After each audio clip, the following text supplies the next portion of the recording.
Сәлем достар, Дарабоз каналының тұрақты оқырмандары, сіздер үшін және бір қажетті ақпаратпен бөлісуді жөн көріп отырмын.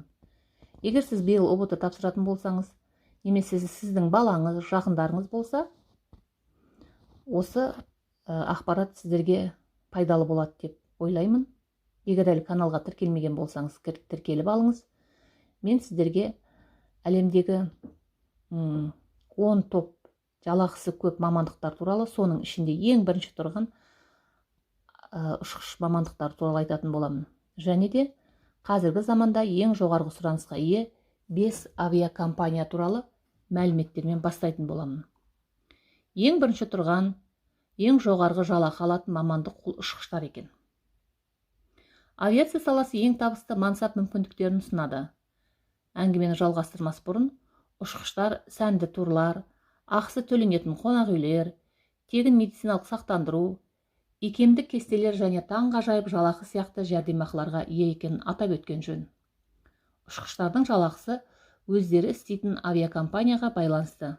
Әсіресе халықаралық коммерциялық ұшқыштар ең жоғарғы жалақы алады. Ал ұшқыштар миллион алады ма?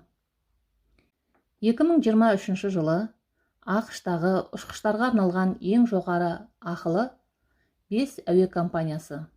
Бірінші, Құрама Штаттардағы ең көне авиакомпаниялардың бірі ретінде Alaska Airlines өз қызметкерлерімен мінсіз беделге ие. Жаңадан жұмысқа кіріскен капитандар үшін авиакомпания ұшқыштың жылдық табысы $226,266 құрайды. Alaska Airlines әлемдегі ең жоғары жалақы алатын авиакомпания ұшқыштарының біріне ие. Дельта авиакомпаниясы. Бұл авиакомпания 1929 жылдан бері жұмыс істейді.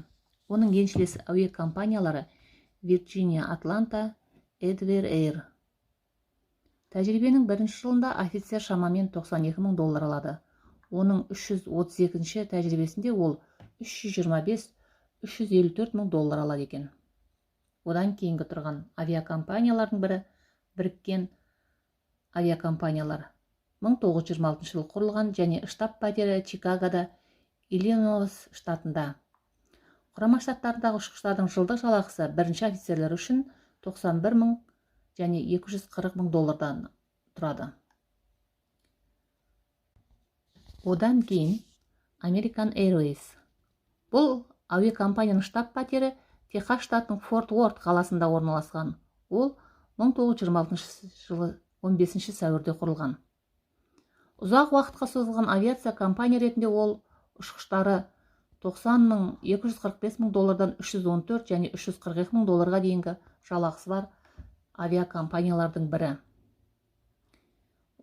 Ең соңғы 5-ші авиакомпания бұл JetBlue Airways компаниясы 1998 жыл құрылғанына 22 жыл болған. Бұл авиакомпанияның штаб-пәтері Long-Island Cityде, Нью-Йоркта орналасқан.